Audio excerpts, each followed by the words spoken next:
Assalamualaikum warahmatullahi wabarakatuh. Perkenalkan, nama saya Darman Sanim 1963 1012. Di sini saya akan mengerjakan tugas UAS Matematika Ekonomi.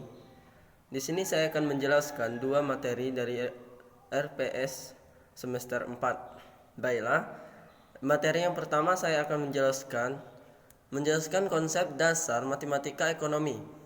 Matematika ekonomi pada dasarnya adalah suatu analisa ekonomi yang menggunakan simbol dan manfaat teori matematika dalam perumusan dan pemecahan masalah. Penerapan matematika ekonomi dan bisnis dalam bisnis akan memberikan manfaat besar dalam penyelesaian masalah ekonomi, baik untuk ruang mikro ataupun makro. Dan yang kedua yaitu adalah model ekonomi. Model ekonomi adalah suatu konstruksi teoritis atau kerangka analisis ekonomi yang terdiri dari himpunan konsep, definisi, anggapan, persamaan, konsep, persamaan, kesamaan, atau identitas. Dalam kata lain, pengertian dari model ekonomi sendiri adalah sebuah konsep dari berbagai macam model yang dimana memiliki fungsi untuk melakukan penggabungan dari beberapa variabel seperti dua atau lebih dari variabel yang dibutuhkan, yang mana sebagai berikut. Yang pertama yaitu memberikan sebuah penjelasan terhadap sebuah hubungan di mana ada di antara berbagai macam variabel. Dan yang kedua yaitu memberikan sebuah gambaran tentang bagaimana hasil ekonomis yang dimana ada dalam sebuah hubungan tersebut. Dan yang ketiga yaitu melakukan sebuah spekulasi yang dimana merupakan sebuah bentuk dari variabel yang ada terhadap sebuah hasil dari sebuah perekonomian. Dan yang ketiga yaitu perbedaan matematika murni dengan matematika ekonomi. Matematika murni adalah disiplin ilmu yang digunakan pada seluruh elemen matematika itu sendiri. Matematika murni merupakan induk ilmu sementara matematika ekonomi adalah ilmu matematika terapan yang hanya diterapkan pada dunia ekonomi saja. Matematika ekonomi ini lebih ditunjukkan untuk ekonomi jual beli, seperti jual beli. Sedangkan matematika murni itu merupakan cara pengelolaan rumus dan merupakan induknya ilmu.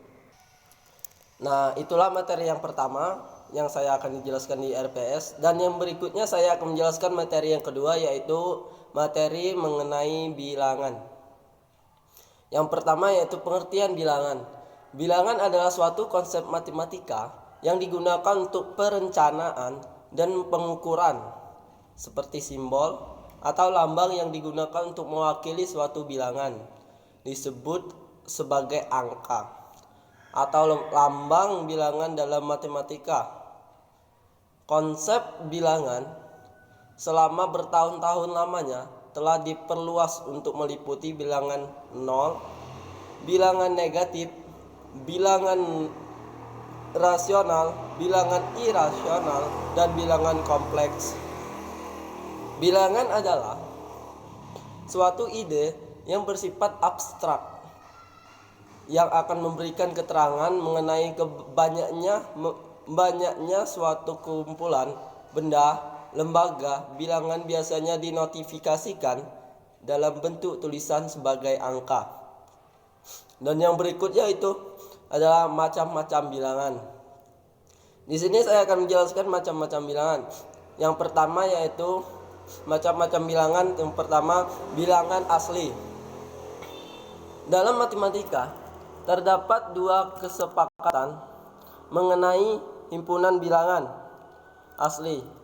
Yang pertama, definisi menurut matematikawan tradisional, yaitu himpunan bilangan bulat positif yang bukan nol, seperti 1, 2, 3, dan 4. Sedangkan yang kedua definisi oleh logikawan dan ilmuwan komputer adalah himpunan nol dan bilangan bulat positif atau 0. Bilangan bulat positif itu seperti 0, 1, 2, dan 3. Bilangan asli merupakan salah satu konsep matematika yang paling sederhana dan termasuk konsep pertama yang bisa dipelajari dan dimengerti oleh manusia. Bahkan beberapa penelitian menunjukkan beberapa jenis kera juga bisa menampakkannya. Dan yang kedua yaitu bilangan yang macam-macam bilangan tadi. Yang kedua yaitu bilangan prima. Dalam matematika, bilangan prima adalah bilangan asli yang lebih besar dari 1, yang faktor pembagiannya adalah 1, dan bilangan ini sendiri adalah 2 dan 3. Adalah bilangan prima. 4 bukan bilangan prima. 4 bukan bilangan prima. Karena 4 bisa dibagi 2. 10 bilangan prima. Yang pertama adalah angka 2, 3, 5, 7, 11, 13, 17, 19, 23, dan 29. Jika suatu bilangan yang lebih besar dari satu bukan bilangan prima, maka bilangan itu disebut bilangan komposit. Jadi, bilangan prima adalah bilangan sail atau asli yang hanya bisa dibagi dirinya sendiri dan dengan satu atau bilangan yang memiliki 2 faktor dan angka 1 bukan bilangan prima. Contoh yang memiliki angka 1 yang memiliki 2 faktor yang memiliki angka 1 ya. Contohnya yaitu 2, 3, 5, 7, 11, 13, dan 17. Yang berikutnya yaitu bilangan macam-macam bilangan tadi. Yang ketiga yaitu bilangan caca. Bilangan caca adalah himpunan bilangan bulat yang tidak negatif, yaitu contoh bilangannya 0, 1, 2, dan 3. Dengan kata lain, himpunan bilangan asli ditambah 0. Jadi, bilangan caca harus bertanda positif. Bilangan caca juga merupakan bilangan bulat positif digabung dengan 0. Contohnya 0 atau 0, 1, 2, 3, 4, 5, 6, dan 7. Nah, yang berikutnya yaitu macam-macam bilangan tadi. Yang keempat yaitu bilangan bulat. Yang bilangan bulat ini ya terbagi menjadi, yang pertama yaitu bilangan bulat terdiri dari bilangan bulat negatif, 0, dan bilangan bulat positif. Yang kedua, sifat-sifat penjumlahan pada bilangan bulat.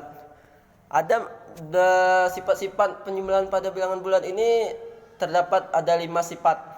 Sifat yang pertama yaitu sifat tertutup. Yang kedua yaitu sifat komutatif.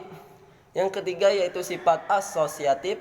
Dan yang keempat itu mempunyai unsur identitas. Dan yang kelima itu mempunyai inverse.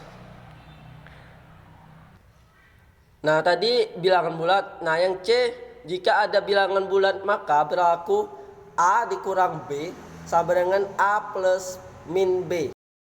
Nah, yang D yaitu operasi pengurangan pada bilangan bulat. Berlaku sifat tertentu. Yang E yaitu jika P dan Q bilangan bulat maka P dikali Q sama dengan PQ. Dalam kurung min P dikali Q sama dengan min dalam kurung P kali Q sama dengan min PQ.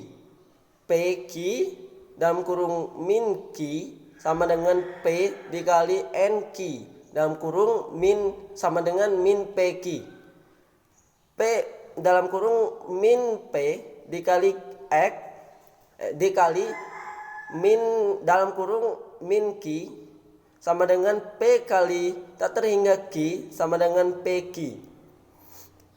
Dan yang berikutnya itu bilangan rasional adalah bilangan yang dapat dinyatakan sebagai P atau Q di mana P, Q dan E bulat dan A terhingga 0 atau dapat dinyatakan sebagai suatu bilangan desimal secara berulang-ulang. Dan yang terakhir yaitu bilangan irasional. Bilangan irasional ini dalam matematika, bilangan irasional adalah bilangan real yang tidak bisa dibagi, hasil baginya tidak pernah berhenti. Dalam hal ini bilangan irasional tidak bisa dinyatakan sebagai A atau B, dengan A dan B sebagai bilangan bulat dan B tidak sama dengan 0. Mungkin hanya itu yang saya dapat sampaikan. Kurang lebih saya mohon maaf. Saya akhiri. Assalamualaikum warahmatullahi wabarakatuh.